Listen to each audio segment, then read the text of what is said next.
안녕하십니까. 하루의 경제 주식 마무리 경주마입니다. 금리 인상이 이제 끝난 것 같다라고 하는데 우리 시장에서는 여전히 걱정이 많은 하루였던 것 같습니다. 하지만 이런 무덤덤한 시장에서조차 어떻게든 승리를 이끌어내시는 분들이 계시죠. 바로 저희 경주마의 이 종목 왕 세 분 나와 계십니다. 어서 오세요. 네, 안녕하십니까. 안녕하세요. 이 예상한다라는 표현이 빠졌더라고요. 보니까 추가 긴축 정책이 적절할 것으로 예상한다. 여기서 예상한다가 빠지고 추가 긴축 정책이 적절할 수도 있다 이렇게 바뀌었는데 이제 5월 연준 성명서에서요. 이게 금리 인상을 이제 끝내는 시그널이 아니냐 이렇게 해석들을 하면서 좀 기대감을 키웠던 건데 근데 시장은 오늘 뭐 그렇게 별다른 움직임은 없었던 것 같고요. 오늘 시장 어떻게 보셨습니까? 네, 참 우리가 이제 영어식 표현이다 보니까 또 FMC 의사록이다 보니까 그 문구 하나의 단어에 상당히 민감하게 반응하거든요. 네. 예, 그래서 어제 뭐 평가는 오늘 많은 매체에서 많이 했겠습니다만 제가 내린 결론은 크게 달라진 건 없고 기대감이 꺾여서 뭐 미국 증시가 갑자기 움직였다고 보기보다는 혹시나 모를 동결이나 인하에 대한 기대감 원래 없던 건데 혹시나에 대한 게 그냥 원위치였다 보니 좋을 것 같고 저는 그렇게 평가를 했습니다. 뭐 금리는 이제 5.25% 아마 2007년 이후 다시 최대치를 가고 있는데 네. 시장에서 어느 정도 5월 달에 인상을 하는 과정에서 이제 6월 달에 혹시 동결을 하지 않을까. 근데 어떤 시장에 너무 지나친 긍정론자들은 인하까지 생각을 하다 보니까 이제 거의 매물도 나왔거든요.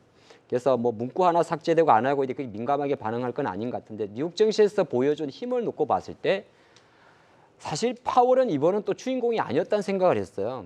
어쨌든 네. 금리를 올리고 추가 긴축에 대한 메시지를 진행했으며 월 900억 달러 정도의 대차 내재표 축소를 진행하고 있는 상태에서 미국 금리 발표했는데 달러와 채권 금리가 내려갔다는 것은 다시 시장은 여전히 저는 파월을 질타한다 느꼈습니다.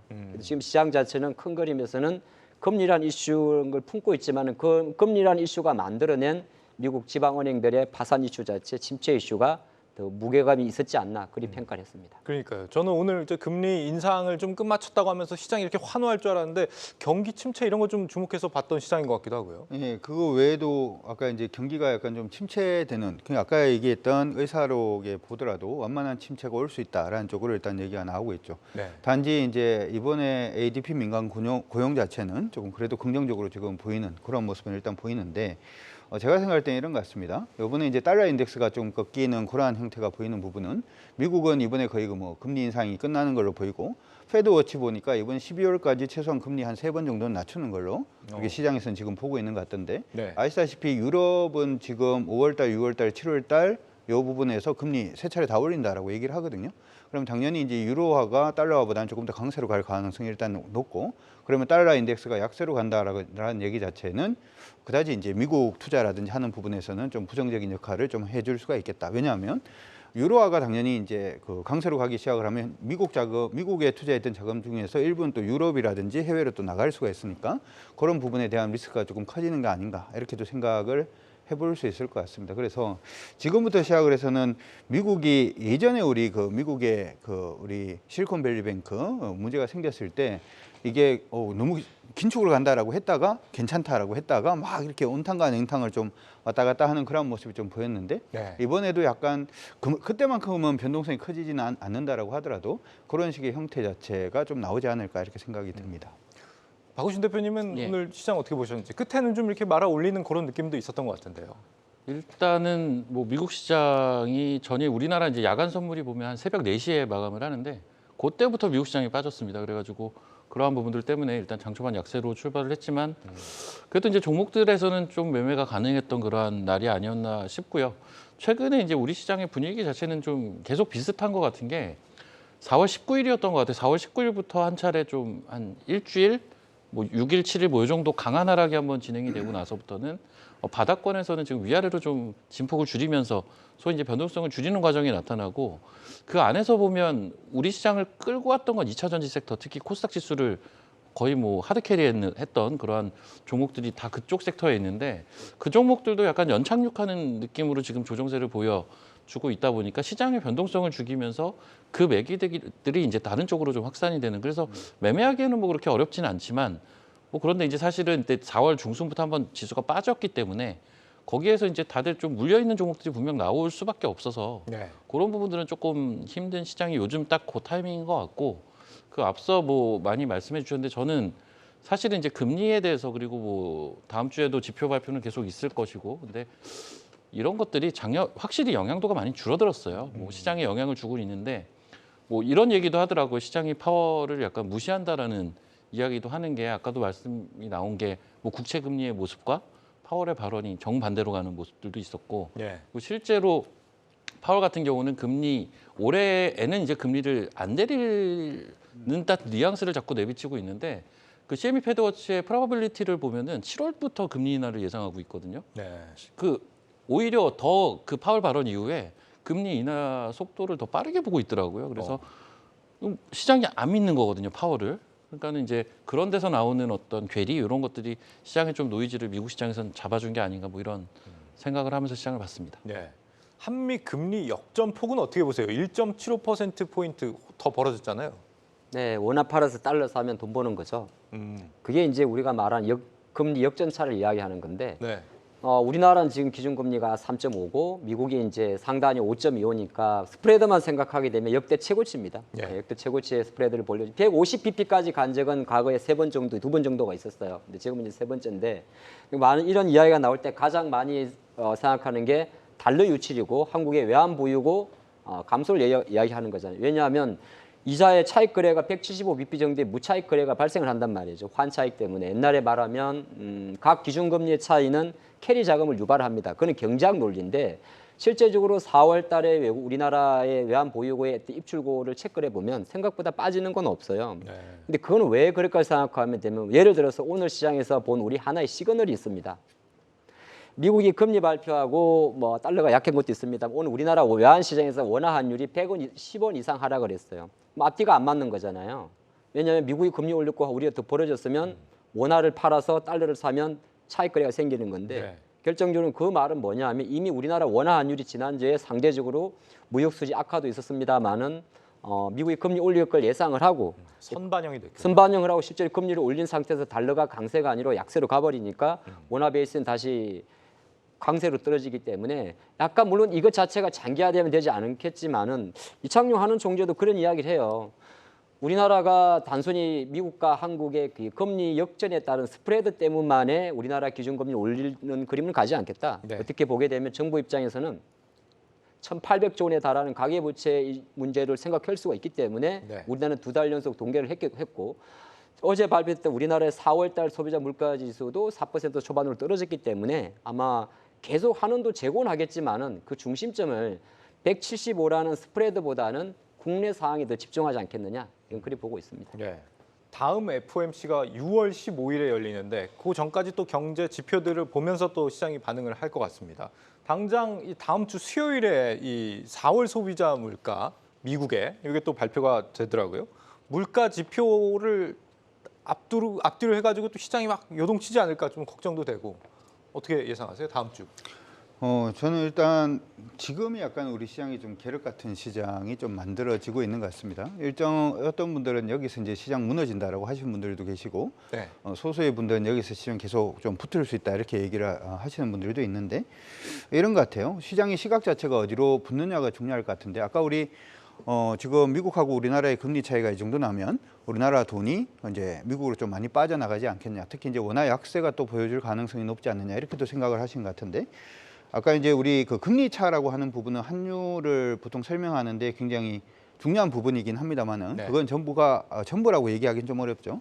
원래는 이제 경제 차이도 일단 있는 부분인데 지금 뭐 저번에 나왔던 보고서를 하나 보다 보니까 미국 같은 경우에는 완만하게 경기가 계속 좀 침체 쪽으로 가는 걸로 일단 보고 있고 유럽 같은 경우에는 경기가 계속 확장하는 쪽으로 보고 있는 것 같고 중국은 이제 경기가 살아나는 쪽으로 일단 보고 있는데 그럼 우리나라는 지금 중국 쪽이 아직까지는 뭐 이렇게 효과 자체가 이전만큼 보이고 있지는 않습니다만은 그럼 우리나라 경기는 당연히 이제 하반기로 갈수록 조금 더 나아지는 쪽으로 일단 볼 수가 있는 거죠. 그러면 경제 체력 자체가 미국보다는 조금 더 나아진다라는 쪽으로 볼 수가 있기 때문에 환이라든지 하는 부분은 크게 걱정할 부분은 아니다 이렇게 생각을 하고 있는 거고 네. 방금 이제 말씀하셨던 부분은 미국은 이제 이런 것 같습니다. 이게 CPI가 이제 앞숫사를 이제 4를 보기 시작을 하면 첫 번째 생각할 수 있는 것은 인플레이션 끝났네.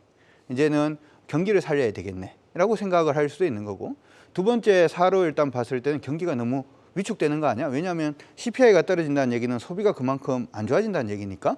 그러면은 이게 너무 세게 긴축으로 가는 거 아니야? 이렇게 생각을 하면은 시장에 매물이 좀 많이 나올 수가 있겠죠. 그래서 한 가지 관점을 가지고 지금은 두 가지의 사고 자체가 가능한 그러한 시점이 아닌가 이렇게 생각이 드는데, 우리는 두 가지 사고를 다 가지고 있으면서 시장이 어느 사고에 손을 들어주는지를 보고 달리겠다 이렇게 생각을 하시고 여러분들 봐주시는 게 어떨까 싶습니다. 네. 말씀하신 것처럼 파월이 연내 금리 인하 없다 이렇게 못을 박은 상황이잖아요.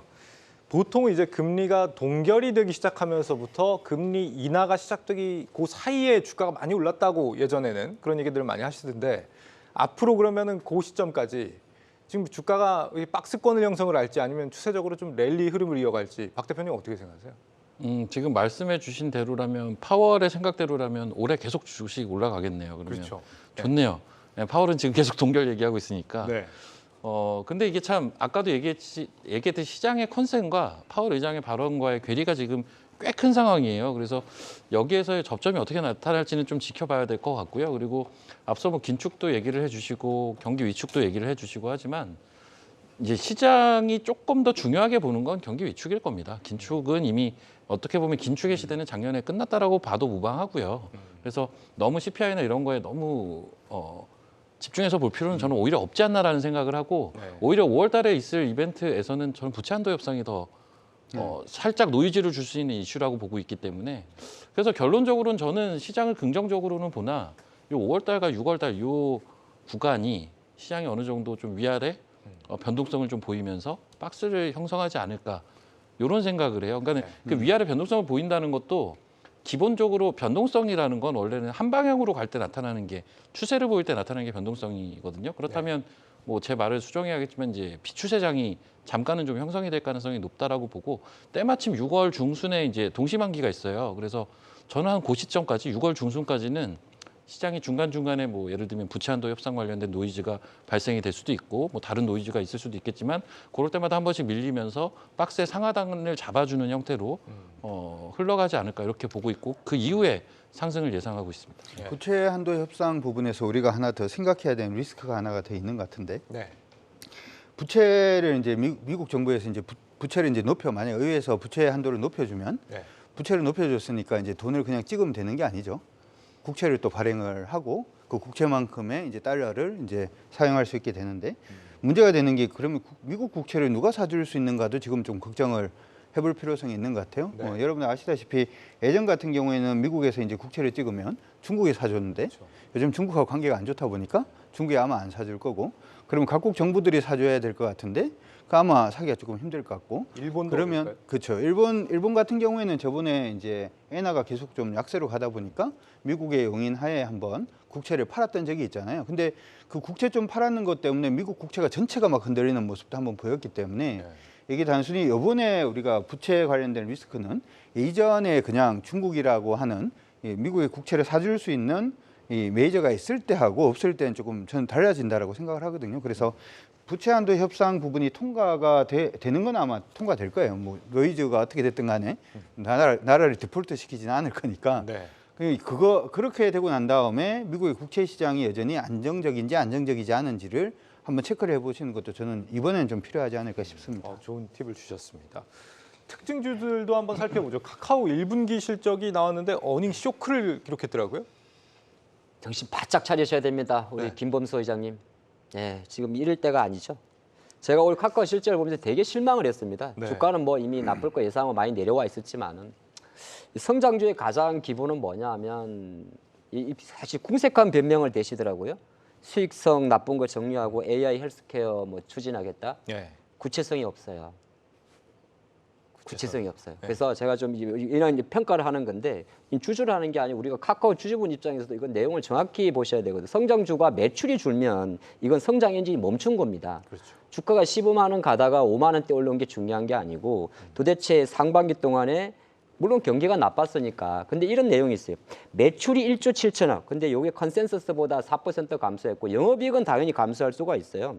뭐 한 40% 700 정도 나왔는데, 요거는 왜 제가 주냐면, 카카오가 코로나 때는 좋았어요. 왜냐하면 카카오 주요 사업 중에서 이제 뭐 자회사의 실적도 있겠습니다만은 비즈톡 같은 부분이 있습니다. 근데 이번에 실적이 많이 망가진 데 대해서는 아무래도 이제 새로운 신사업에 대한 뭐 대표적으로 보니까 AI하고 이쪽에 돈 한 3천억 정도가 적자가 났더라고요. 네. 그런 거 바라보기 때문에 좀 시간을 달라고 합니다만은 다른 한편을 놓고 봤을 때는 아직까지 그 어떻게 보게 되면 그동안 카카오의 민낯을 좀 보였다 보고 있습니다. 그래서 카카오가 카카오 게임즈, 카카오뱅크, 카카오페이 다 상장시키면서 어느 정도 진행했던 사업 그런 상태에서 직간접적인 코로나 이슈 때문에 카카오 모빌리티는 매각도 못하고 상장도 못하고 아마 상장을 한다면 울며 겨자 먹기를 하기 때문에 오늘 카카오에 대한 평가는 저는 일부러 제가 뭐 또 카카오 주주분 입장에서는 좀 서운하게 들리겠지만은 네. 저는 형편없었다 그렇게 평가하고 싶습니다. 저는 개인적으로 네. 나쁘지 않다라고 생각을 하는데 네. 지금 이제 카카오하고 네이버 둘 다 지금 여러분들 증권사 의견들 최근 나왔던 걸 보면 거기서도 지금 싸우고 있거든요. 한쪽에서 목표 주가 낮추고 있고 한쪽에서 목표 주가 올리고 있고 그래요? 네이버 같은 경우에도 최근에 나왔던 리포트 보면은 한쪽에서는 이제는 성장이 둔화되는 게 확인이 되고 있다 이렇게 얘기를 하고 있고 한쪽에서는 전체 섹터가 이제는 이익을 증가시키고 있다. 네. 이제 준비가 끝났다. 뭐 이런 식으로 얘기가 나오면서 굉장히 둘이 싸우고 있는 그런 모습이 좀 보여주고 있어요. 아마 지금 네이버와 카카오 특히 이제 이번에 실적 나왔던 부분을 보더라도 아마 방금 이제 말씀하신 것처럼 오전에 그래서 카카오가 아마 매물이 좀 많이 나왔던 것 같아요. 그런데 그 부분 다 일단은 돌려내고 있는 모습들도 일단은 보이고 있다는 점도 여러분들이 기억을 좀 하셔야 되지 않을까 이렇게 생각이 들고요. 아까 이제 얘기했던 카카오 모빌리티 같은 경우에는 지금 현대기아 그룹에서 계속 얘기가 나오는 게 자율주행 얘기 계속 나오잖아요.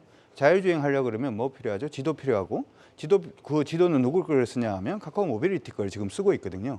그래서 이 자율주행이라든지 하는 부분이 얘기가 나오면 한 번 더 틀릴 수 있는 부분도 저는 충분히 있다 이렇게 생각을 하고요. 네. 예전에 네이버가 AI 쪽에 몇 년 전에 투자를 하다가 그 전체적으로 이익이 한번 감소했던 적이 있어요. 근데 그때도 네이버가 그때부터 시작해서 하락을 했는 게 아니라 그때를 바닥으로 해서 한번 돌리는 그런 모습도 보였기 때문에 저는 개인적으로 이번에 카카오에서 실적이 좀 안 좋게 나왔다라고 하더라도 전 여러분들이 좀 관심 가지시고 보시는 게 어떨까 싶습니다. 그러니까 지금 좀 일단- 말씀이 다 일리가 있는 것 같긴 했어요. 그러니까 말씀하신 것처럼 매출이 이번에 5% 성장을 했는데 5%면은 여기가 원래 한 20에서 40% 성장하던. 근데 빅테크 사실 주식 가만히 때문에. 생각을 해보면 이게 몇 년 전부터 시작해서 카카오가 뭘 하는 일에 대해서 정책적으로 자꾸 맡고 있는 게 있잖아요. 그렇죠. 뭐 예. 골목에 가지 마라부터 시작해서 여기 가지 마라 저기 네. 가지 마라 뭐 이런 얘기들이 많기 때문에 그렇게 되면 성장성이 꺾이는 것처럼 일단 보이는 것도 예. 저는 뭐 어쩔 수 없는 부분이 아닌가 이렇게 또 생각이 근데 듭니다. 그런 부분들이 지금 보니까 해외 사업 쪽으로 좀 뻗어나가면서 조금 개선을 하려는 재편 움직임들이 좀 있는 것 같더라고요. 보니까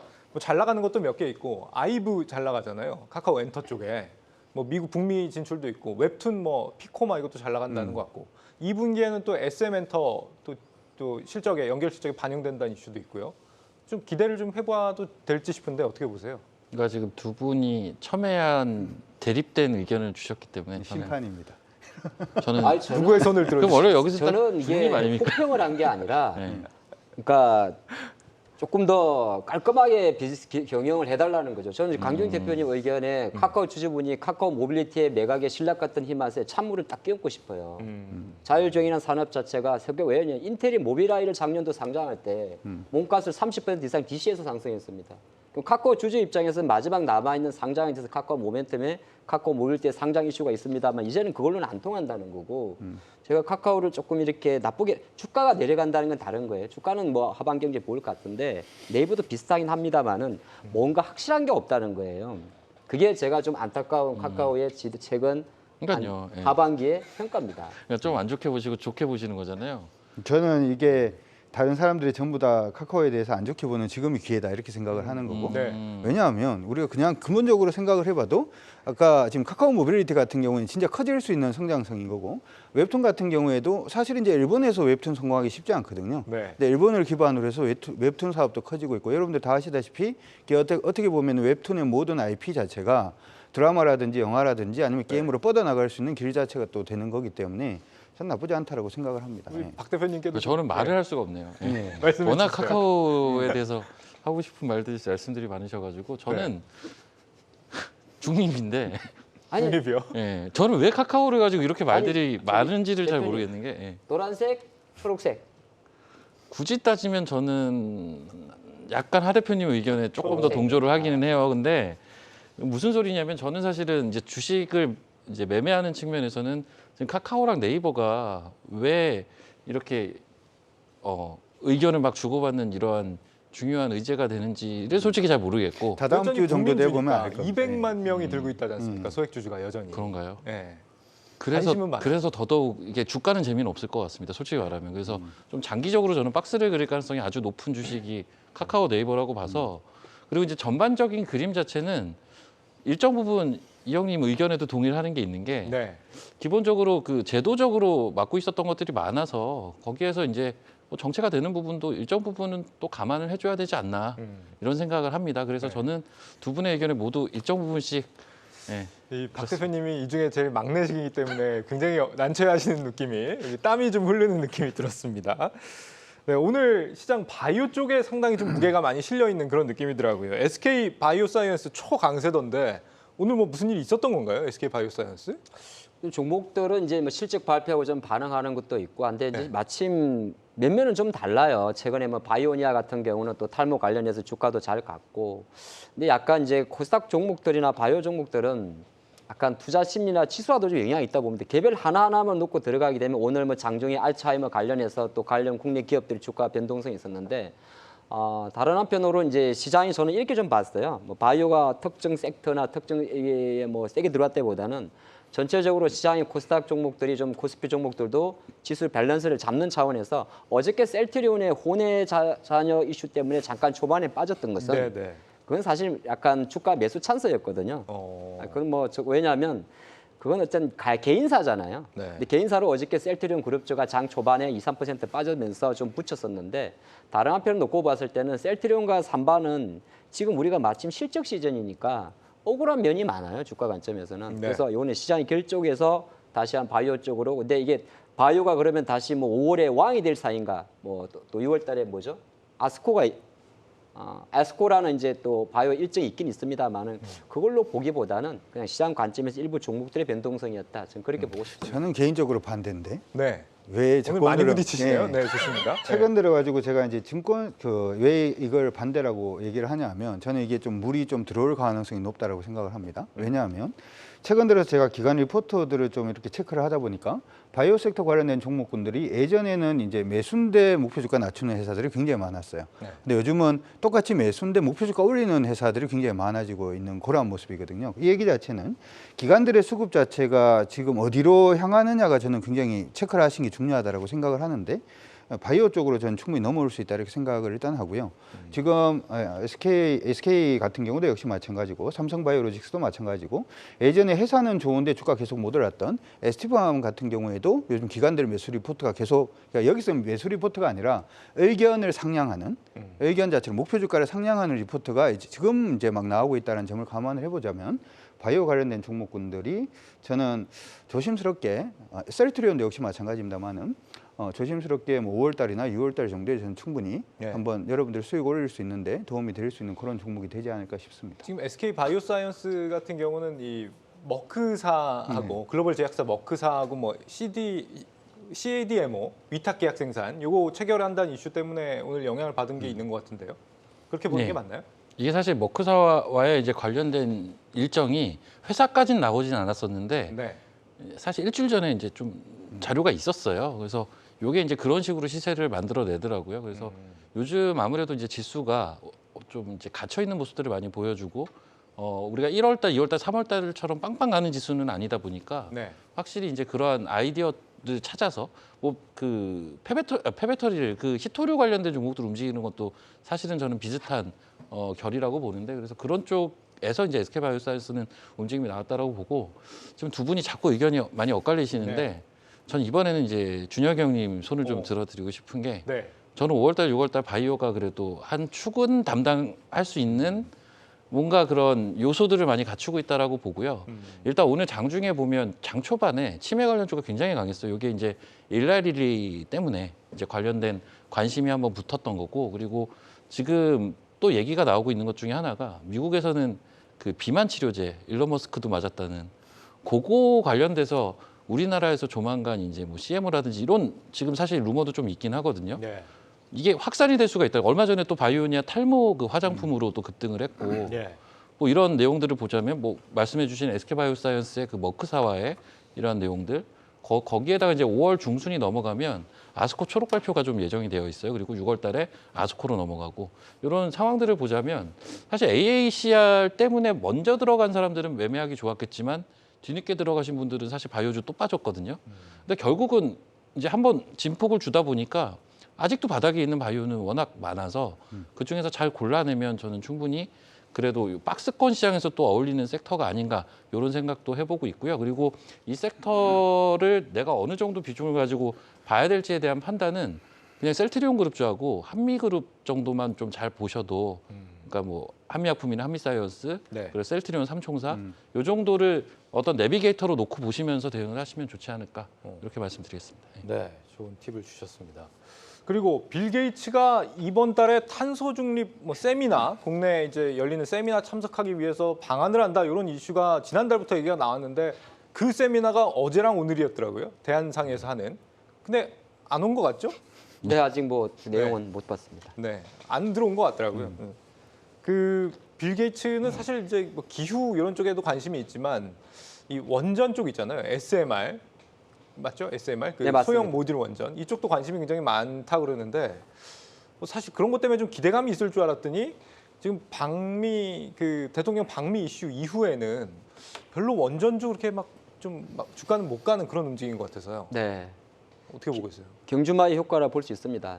이제 많은 투자분들이 네. 이 일정 매매에 대해서 이제 어느 정도 탄력성을 보이는 거죠. 보통 한미 정상회담 전에 원전 이런 거 움직이고 하다 보면 실제적으로 가서 이제 평가를 하겠죠. 뭐 가서 정말 어떤 성과를 보였느냐. 근데 이게 이제 실적 시즌인 것도 있고 모멘텀 플레이도 있다 보니까 시장에서 어느 정도 이제 뭐 빌 게이츠가 온다고 해서 갑자기 소형 원전 관련주가 움직이고 꼭 그런 건 아닌 것 같아요. 물론 이제 빌 게이츠는 글로벌 주요 명사 중에 소형 원전에 그냥 소형 원전하면 이퀄 빌 게이츠라고 나와 있을 정도로 네. 많은 핵심 사업을 좀 두고 있는데 또 소형 원전이 대부분 우리나라 관련해서 원자력 관련주들이에요. 관련 기업들이죠. 뭐 대표적인 소형 원전에 가장 가까이 가 있고 빌 게이츠가 정말 작심하고 한국의 소형 원전과 비즈니스를 한다면 두산 에너빌리티와 바로 직결이 되겠죠. 근데 그럼에도 불구하고 또 원전 같은 경우는 뭐 S에너지와 이슈도 있고 이런 여러 가지 이슈가 있다 보니까 S에너지 아니죠. 네, 갑자기 이름 웨스팅하우스죠. 네. 이런 이슈가 있다 보니까 어느 정도 불안정성이 있는데 이 이슈 자체는 뭐 제가 생각할 때는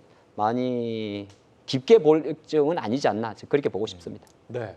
자 그리고 2차 전지 테마가 요즘에 잘 눈에 들어오지 않는 것 같습니다. 항상 이렇게 방향성이 없는 시장에서는 어느 때건 이게 강세를 드러내곤 했는데 오늘 보니까 요즘엔 또 계속 이런 것 같아요. 2차 전지 왜 사라졌을까요?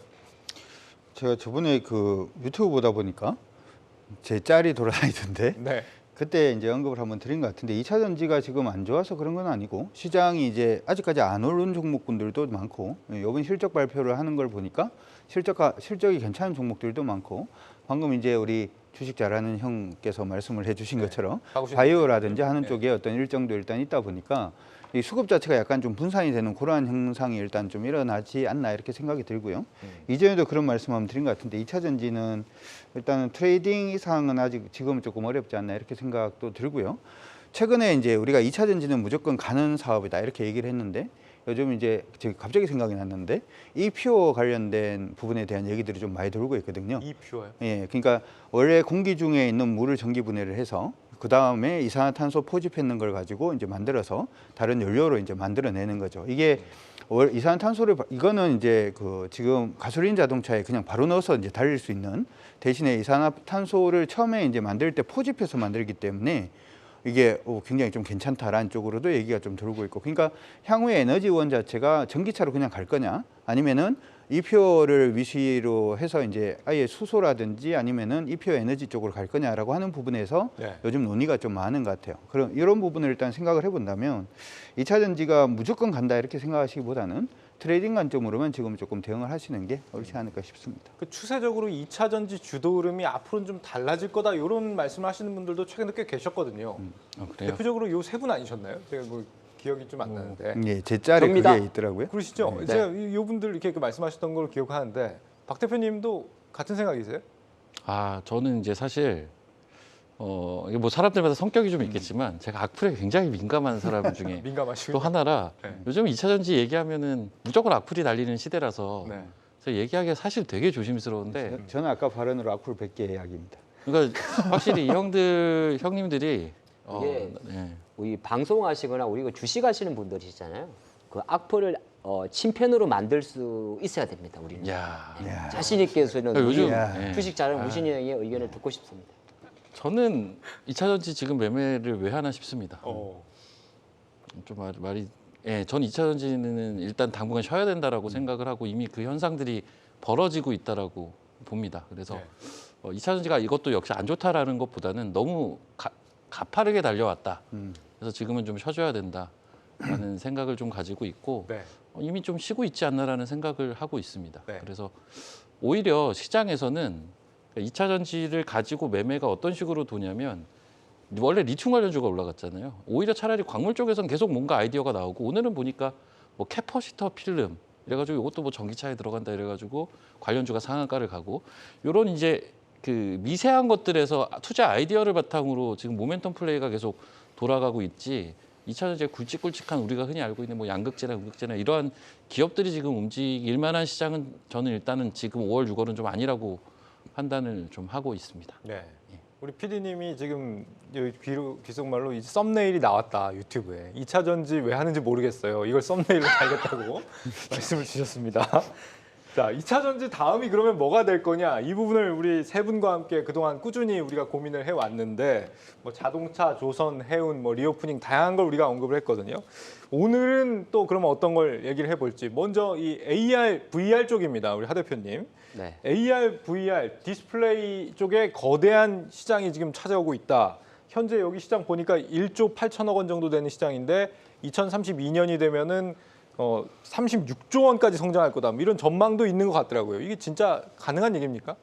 여기서 이제 우리가 항상 다음이라 2차 전지 다음이 뭐냐가 중요한 게 아니고요. 네. 그러니까 2차 전지에 들어갔던 수급 자체가 조금씩 약해질 때 어떤 섹터들이 잘 자라게 조금 수급을 받아가겠냐 그렇게 보면 좋을 것 같습니다. 2차 전지는 아까 저는 이렇게 생각하는데 두 가지가 있습니다. 시세가 늘어지는 게 있고 하락하는 게 있습니다. 늘어지는 거는 새로운 매수세가 들어오지 않는 걸 말하는 거고 하락한다는 매도세가 강한 걸 말하거든요.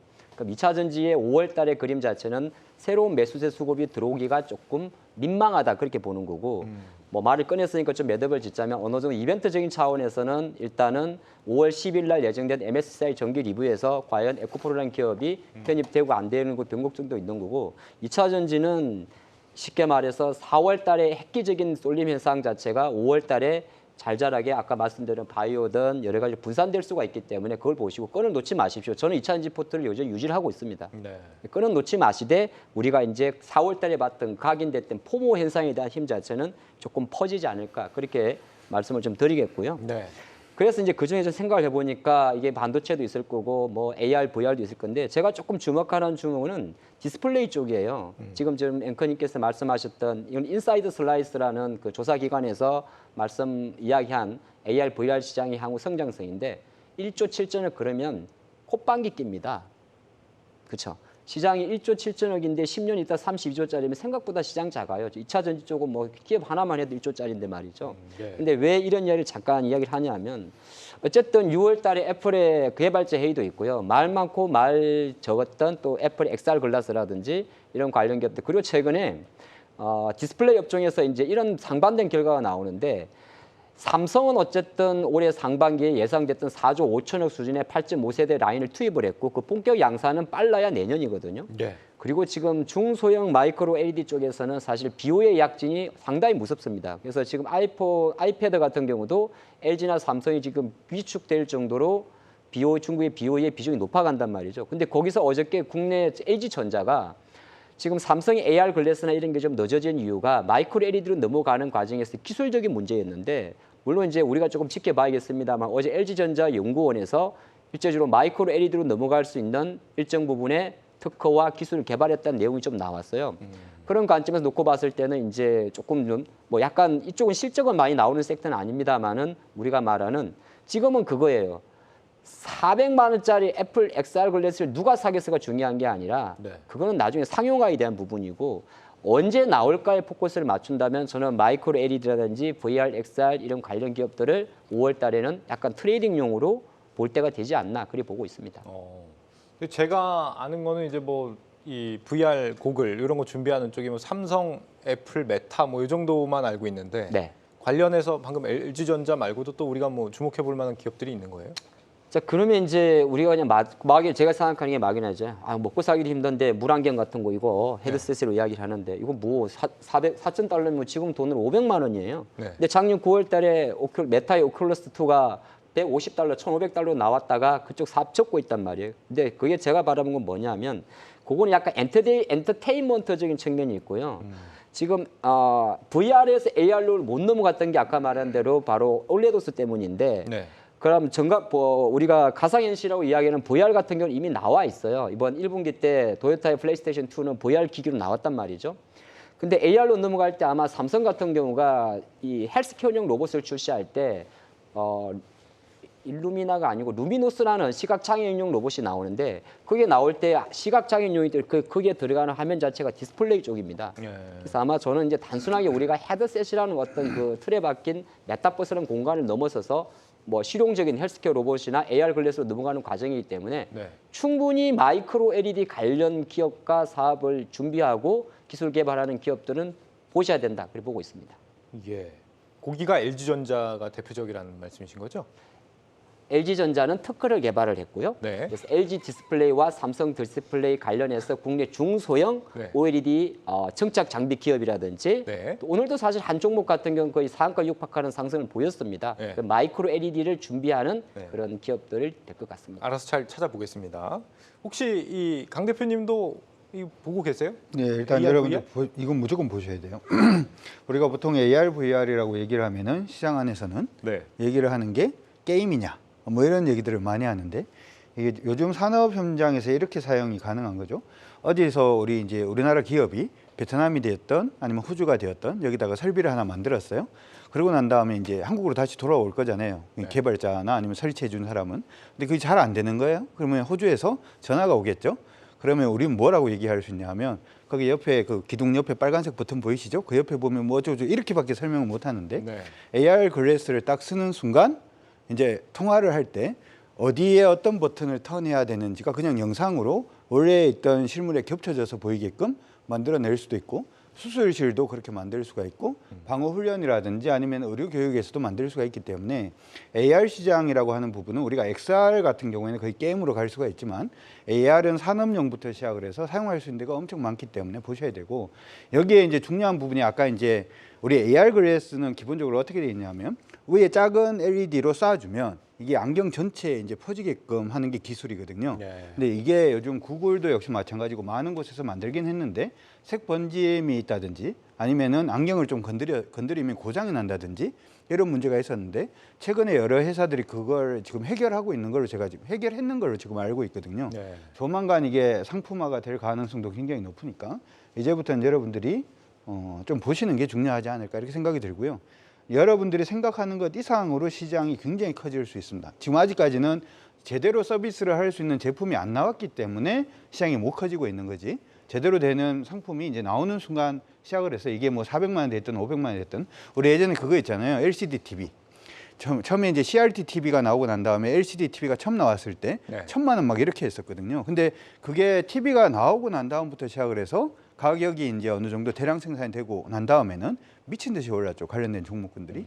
지금 당장 매수하지는 않는다라고 하더라도 지금 우리가 하 대표님이 말씀해 주신 것처럼 여러분들이 이 시장이 있다라는 거는 기억을 하셔야 되고 이 부분에 대한 뭐 증권사 리포트가 되었던 아니면 관련 뭐 보도 자료가 되었던 하는 부분이 나올 때마다 관련 종목들은 지금 제가 생각을 할 때는 지금 나온 종목하고 종목이 굉장히 달라질 수가 있다고 생각을 하거든요.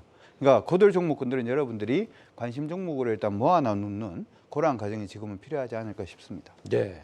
자, 그리고 다음 주제가요. 주식 잘하는 형 우신이 형은 뭐 봐? 이게 주제입니다. 우리 박우신 대표님이 이 앞서서 2차 전지 관련 소신 발언을 하시는데 충분히 이유가 있었습니다. 굉장히 요즘 잘 나가고 계시다고 하더라고요. 뭐 완전 뭐 예약 꽉 차 있는 점집 같이 굉장히 잘 나가신다 이런 얘기가 있던데 맞습니까? 점집이라고 하기 제가 또 종교가 기독교라 아, 그러세요? 점을 저는 본 적은 없는데 네. 뭐 열심히는 하고 있는데 사실 요즘 4월 중순부터 시장이 쉽진 않아요. 네. 쉽진 않아서 뭐 나름 열심히는 하고 있는데 잘 나간 비결이 뭐라고 생각해요? 글쎄요. 네. 모르겠습니다. 지금 제작진 얘기를 좀 들어보니까 지금 히토류, 뭐 AI 이쪽 관련해서도 최근에 좀 짚어보셨다가 최근에 이 상승세를 또 맞으시면서 또 크게 수익을 거두셨다 이런 얘기도 있고요. 여전히 네. 이 AI 히토류 쪽은 괜찮다고 보시는 거예요? 그러니까 이제 히토류는 정확하게는 이제 광물 관련된 거라고 그냥 생각을 하고 있어요. 그래서 리튬부터 시작된 그 파동이 지금 페라이트까지 진행이 된 과정이라고 보고 리튬, 니켈, 알루미늄 이게 다 한 번 돌았거든요. 그러면서 이제 페라이트까지 나오고 뭐 버나듐 뭐 이런 것도 나오고요. 네. 뭐 별의별 이제 단어들 네오디뮴 뭐 이런 거 나오고 있고요. 네. 결국 이제 이 광물 파동이 저는 이건 굉장히 좀 올해 핫한 키워드 중에 하나라고는 생각을 해요. 여전히 이걸 가지고 주가를 좀 띄우려는 이제 작은 종목들은 아직도 좀 양산이 될 가능성이 꽤 있지 않나. 그래서 이제 급등한 종목을 따라가서 매매를 하기보다는 그런 가능성이 있는 종목을 좀 미리 찾아놓는 게 좀 필요하다라고 생각을 하고 네. 사실 이거는 전형적인 테마주 매매라고는 보셔야 될 것 같아요. 페라이트도 물론 이견은 많겠지만 저는 이게 과연 상용화가 돼서 그 기업들이 실적을 낼까에 대해서는 부정적인 입장이라 네. 그래서 이제 그런 부분들은 어떤 트레이딩용으로 좀 활용을 하시면 될 것 같고 AI 같은 경우도 사실은 트레이딩이죠 지금은. 왜냐하면 이미 큰 파동을 한번 줬기 때문에 관련된 일정 같은 걸 파악을 해 놓으시면 충분히 트레이딩이 가능하다. 이번 주에 보면 주초에 이제 솔트룩스, 이스트소프트 이런 거 급등했었는데 네. 사실 얘네들이 이제 내일 그 한국 소프트웨어 진흥협회에서 초거대 AI 무슨 협의회가 발족되거든요. 거기 참여사들입니다. 그래서 이런 일정들을 미리 좀 파악을 하고 있었다면 매매가 가능은 했다라는 거죠. 그래서 이제 그런 식의 매매가 좀 가능한 것 같고 공교롭게 사실 이제 5월달, 6월달에 저는 일단은 박스를 보는데 이때 어떤 섹터를 볼지에 대해서 두 섹터는 이미 나왔습니다. 저는 사실은 바이오랑 요 AR, VR, 메타버스까지 이어지는 요 라인 요거를 중심 축으로 사실은 보고 있었기 때문에 네. 이미 다 주제로 나와버려가지고 예. 예, 그래서 사실 주제를 그렇게 말씀을 하셨다길래 아 역시 형님들이 보는 안목이 있으시구나. 근데 뭐 이런 생각도 해봤고요. 메타버스는 또 다른 영역이잖아요. 그러니까 근데 이제 AR, VR 이거는 하드웨어적인 요소인데 그렇죠. 근데 메타버스는 다른 의미에서 말씀하신 거예요? 하드웨어와 소프트웨어는 사실은 이제 하나만 치고 갈 수는 없고요. 그러니까 저는 이제 두 분의 의견에 전부 공감을 하는 이유가 기본적으로 이게 중장기적으로 어떻게 변할지. 그러니까 제가 우스갯소리로 한 10년 뒤에는 저희 모두 뭐 이상한 거 쓰고 다닐 수도 있어요. 길거리에 다. 앵커님도 네, 그럴 수 있습니다. 저는 네. 그런 충분히 가능성이 있다고 봐요. 물론 지금은 상상이 안 되지만, 근데 그건 되게 먼 훗날의 이야기이기 때문에 지금은 저는 6월달에 있는 그 애플 그 뭐죠? 그 관련된 뭐 있잖아요, 일정이 있잖아요. 네. 그게 저는 약간 트리거가 되지 않을까라는 생각을 해서 미리 매매를 하려면 5월달부터 봐야 된다라는 생각을 하고 있고 네. 한 5월 말 정도 되면 조금 시장에서 그래도 핫한 키워드로 부상하지 않을까라는 생각을 하고 있고요. 바이오는 지금부터 봐야 된다라고 판단을 좀 하고 있습니다. 우리 박 도사님은 이 대중적인 그런 종목은 잘 꼽진 않다는 얘기가 있더라고요. 대장주격인 종목을 꼽기보다는 굉장히 어디서 이름을 참 듣기도 어려운 그런 종목들을 어디서 잘 찾아오신다 그러던데 어디서 그렇게 잘 찾으시는 거예요? 비결이 뭡니까? 그러니까 이제 좀 이거는 진짜 주식도 보면은 사람들마다 성격이 많이 드러나는 것 같은데 그게 그렇게 기분이 좋더라고요. 예를 들면은 처음 들어보는 종목을 내가 딱 얘기를 했는데 이게 급등을 합니다. 그러면 네. 사람들이 되게 신기하게 쳐다보잖아요. 네. 이런 데서 어렸을 때부터 좀 희열을 느끼는 게 좀 있었어가지고 네. 그런 좀 아웃사이더 기질이 좀 있어서 그런 것 같고요. 그리고 사실은 종목을 제가 주식을 본 지는 되게 대학교 1학년 때부터 주식을 보기는 했기 때문에 네. 웬만한 종목 히스토리는 다 여기 다 형님들도 마찬가지지만 다 알고 있어가지고 그냥 대충 차트만 돌려봐도 이 기업이 지금 어떤 상황에 있는지 정도는 개괄적으로 판단이 돼서 그래서 아무래도 일반인 분들이 보시기엔 좀 특이한 종목을 많이 얘기하는 게 아닌가 싶습니다. 예, 박 대표님을 오늘 너무 띄워드린 것 같다는 생각이 드는데 자, 이 신기로 따지자면 사실 강준혁 대표님도 만만치가 않거든요. 강 대표님은 이미 경주마에서 좋은 종목들을 좋은 섹터는 다 얘기를 하셨다. 그래서 오늘은 헬스케어 굳이 하나 따지자면 헬스케어다 이렇게 말씀을 해주셨거든요. 헬스케어 하면 또 범위가 굉장히 넓잖아요. 어디를 말씀하시는 거예요? 저도 종교가 가톨릭이라서 그랬어요? 신기는 조금 그렇고요.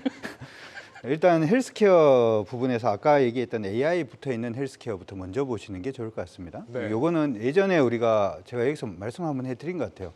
바이든 대통령이 저번에 얘기했던 부분에도 암 관련된 얘기할 때도 암 영상 진단 얘기를 했고 그 부분에 있어서 AI가 붙어 있는 AI 영상 진단 관련된 종목군들 그래서 고들 종목군들 요즘 좀 오르고 있다가 또 조금 쉬고 있으니까 이 부분은 여러분들 계속 보셔도 전 나쁘지 않다 이렇게 생각이 들고요.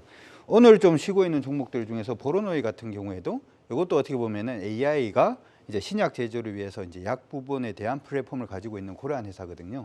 그러니까 여러분들이 바이오를 보실 때도 AI가 붙어 있는 바이오, 뭐 영상 진단도 마찬가지고요. 방금 얘기했던 AI 플랫폼으로 신약을 개발한다든지 이런 회사들도 저는 일단 먼저 보시는 것도 나쁘지 않다 이렇게 생각이 들고요. 그리고 최근에 이제 보기 시작하는 종목이 ST팜 같은 종목들 원래는 기술력이라든지 하는 부분을 일단 가지고 있고 예전에 이거 한번 설명을 해드린 것 같은데 우리가 보통 가지고 있는 대부분의 질병들은 단백질로 대부분 우리 몸이 이제 만들어져 있기 때문에 단백질 합성물로 대부분 이 부분을 치료를 할 수가 있어요. 당뇨라든지 암이라든지 하는 많은 것들을. 근데 지금 이제 ST팜 같은 경우에는 mRNA를 통해 가지고 이제 단백질을 이제 만드는 그러한 부분에 대한 기술을 가지고 있기 때문에 뭐 그런 종목군들도 저는 나쁘지 않다 이렇게 생각을 합니다. 첫 번째로는 AI 붙어 있는 헬스케어 관련된 종목부터 먼저 보시고 네. 두 번째로 여력이 되신다면은 아까 말씀해드렸던 뭐 신약이라든지 하는 부분에서 단백질 관련된 그런 종목군을 한번 보시는 것도 나쁘지 않을 것 같고요. 마지막으로 그냥 그런 것들은 너무 복잡하니까 네. 하시는 분들은 방금 이제 주식 잘하는 우리 형 우신이 형께서 얘기를 해주신 셀트리온부터 시작을 해서 다 지금 바닥에 깔려 있기 때문에 예. 그런 종목군들 셀트리온 뭐 삼성바이오로직스 뭐 이런 식의 종목군들도 나쁘지 않다 이렇게 생각은 듭니다. 근데 우리가 여기서 한 가지 고민을 좀 여쭤보자면 우리가 헬스케어 기업들은 그동안 뭐 굉장히 잘한다는 얘기들을 많이 해왔잖아요. 뭐 예를 들면 기술 수출도 그동안 많이 해온 것들도 있고. 근데 왜 하필 지금이냐는 거죠? 뭐 그런 이유가 있을까요? 저는 이게 이렇게 생각을 합니다. 주식이라고 하는 게 아마 여러분들이 증권사 리포터부터 시작을 해서 뉴스들을 찾아보면 원래 이 회사가 좋은 회사예요. 원래 이 회사가 좋은 회사인데 시장 안에서 아무도 관심을 가져주지 않으면 종목 안 오르거든요. 근데 시장에서 이제 아까 이제 트리거 얘기도 하셨습니다만은 원래 좋은 회사인데 뭔가의 트리거가 딱 나오는 순간 시장에 많은 투자자들이 그 종목 그쪽 섹터를 보기 시작을 하고 그러다 보면은 종목이 그때부터 튀기 시작하는 그러한 현상들이 일어나는 거죠. 네. 제약바이오 헬스케어 부분은 사실은 지금까지 굉장히 잘해오고 있습니다. 사실은 이제 인바디라는 회사도 우리가 생각할 때는 이제 누가 이거 측정해 뭐라고 생각을 합니다만은 글로벌로 굉장히 수출 많이 하고 있는 기업이고 최근 들어서는 아예 장기 패턴 자체도 돌파를 해내려고 하고 있는 모습들도 일단 보이고 있거든요.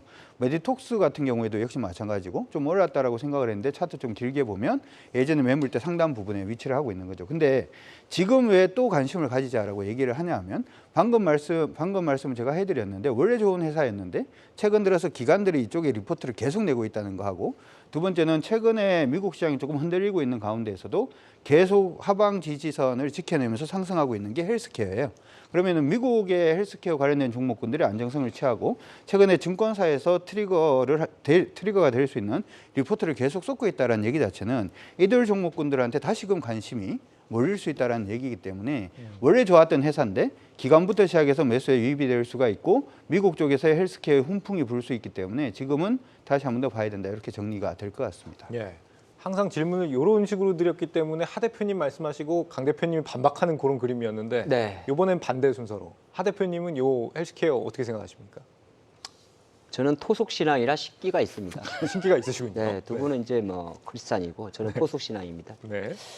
근데 저는 사실 반대 의견보다 5월 달에 헬스케어가 추가될 건가에 대한 고민은 저는 조금 내려놓고 있습니다. 그 거꾸로 한번 생각해 봤는데 왜 4월 말과 5월 달에 헬스케어가 강했을까 하는 생각도 좀 해봤거든요. 예. 지금 말씀하신 대로 미국에서 헬스케어주가 왜 강했을까를 보게 되면 작년도 22년도에 미국 S&P 섹터에서 1위 섹터가 바로 헬스케어 섹터였습니다. 그럼 왜 그랬을까 보니까 작년도 전체 장이 안 좋아서 그랬던 것 같아요. 예. 그래서 지금 현재 수가 수준에서는 임플란트라든지 헬스케어 저도 좋게 봅니다만은 주가가 내려간다는 이야기가 아니라 지금 자리에서 추가적으로 상승을 해서 추가적인 수익은 나겠지만은 아이러니하게도 4월달, 5월달로 넘어오는 과정에서 미국의 금융 이슈가 미국 증시에서 미국의 금융 이슈, 지방은행들의 이슈가 있다 보니까 다시 한번 가장 안전하고 실적을 잘 내는 헬스케어 ETF 쪽으로 자금이 몰렸던 것 같고 네. 자 그런 상태에서 우리나라 국내 증시도 실적 시즌이 나쁘다고 했으니 실적이 좋은 상태 그리고 실적이 나쁘다고 하면서 최근 2, 3주 동안 이루어졌던 시장의 이슈가 환율 약세였습니다. 그 환율 약세에서 1순위로 뽑는 섹터가 헬스케어였기 때문에 상당히 강해서 어느 정도 5월 달에도 상대적 강세는 보이겠습니다만은 저는 아까 이렇게 뭐 XR 이런 기기 이야기를 하다가 5월 달에 그러면 조금 더 구체적으로 두 섹터를 본 다음에 아까 말씀드린 OLED 관련 디스플레이 이거는 그냥 XR, VR에 국한하지 않고 OLED 관련 디스플레이입니다. 뭐 OLED 디스플레이 쪽하고 또 하나는 아마 이 발언은 아마 아무도 예상하지 못했을 거라 생각하는데 네. 제가 로테이션 관점에서 우리가 5월 달을 박스권 장세를 그리고 종목 장세, 개별 장세를 그린다면 올해 첫 번째 종목 장세 선수가 4개월 만에 다시 어느 정도 시장의 수급을 좀 받을 것 같습니다. 로봇입니다. 로봇이요. 네. 네. 알겠습니다. 네, 저희 김동국 PD가요. 오늘 경주마 PD가 오늘 마지막 방송입니다. 그동안 저희 경주마를 이끌어가면서 참 우여곡절도 많이 겪고 많은 노력을 했는데 우리 시청자분들께서도 우리 김동국 PD 앞으로도 계속 열심히 잘 살아라 이렇게 응원을 잘 해주시면 좋을 것 같습니다. 연휴 잘 보내시고요. 다음 주에 다시 찾아뵙겠습니다. 여러분 고맙습니다.